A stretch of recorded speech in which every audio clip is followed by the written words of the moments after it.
Hi guys, UPSC சிசெட்ல ஹெச்சிஎஃப்ல 2025 அதில் கேட்டாங்க. ஈஸியான கொஸ்டின் தான். இப்போ இந்த கொஸ்டின் அப்ரோச் பண்ணுறதுக்கு ஆல்ரெடி ஒரு ரூல் தெரிஞ்சிருக்கணும், ஓகேவா? ஸோ அந்த ரூலையும் நான் சொல்கிறேன், எப்படி அப்ரோச் பண்ணணும் அப்படிங்கிறதையும் சொல்கிறேன். இங்கே let P is equal to triple Q.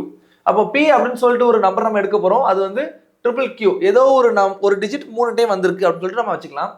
B a 3 digit number, okay. So what is the HCF of P and 481?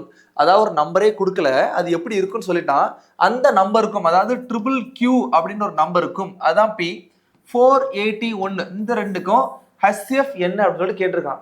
ஒன்று நம்பரை கொடுத்து கேட்கணும், இல்லைன்னா கேட்கக்கூடாது. அப்போ இவன் பண்ணதுக்கு என்ன அப்படின்னா, நம்மளுக்கு ரூல் தெரியும் ரிமைண்டர்ல, any number written 3 times side by side will always divisible by 3 and 37. கரெக்டா? ஏன்னா 3 டைம் வந்திருக்கு. ஃபார் எக்ஸாம்பிள் இது ட்ரிபிள் 1 இருந்துச்சுன்னா 3 and 37 கண்டிப்பா டிவைட் ஆகும்.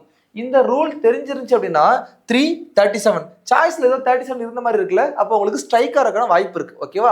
சரி, அது அப்படியே இருக்கட்டும். இப்போ 481 இருக்கு. இப்போ 481 பிரிக்கணும். ஏன்னா வந்து நம்ம இதுக்கு 3 and 37 போட்டுட்டோம். 481 என்ன அப்படின்னு பாத்தீங்கன்னா 37 into 13, இதுதான் 481. எனக்கு ஹெச்சிஎஃப் நான் பார்க்க போறேன். ஹெச்சிஎஃப் அப்படின்னா ஹையஸ்ட் காமன் ஃபேக்டர்னு சொல்லுவோம், which means ரெண்டு நம்பருக்குள்ளேயும் பெருசா இருக்கக்கூடிய காமன் நம்பர். இதுல என்னது பெருசா இருக்கு? 37 தான் காமனா இருக்கு. அப்ப answer C, 37 is the answer. So ரொம்ப சிம்பிளா போடலாம் if you know the rules, ஓகேவா? Thank you guys, all the best.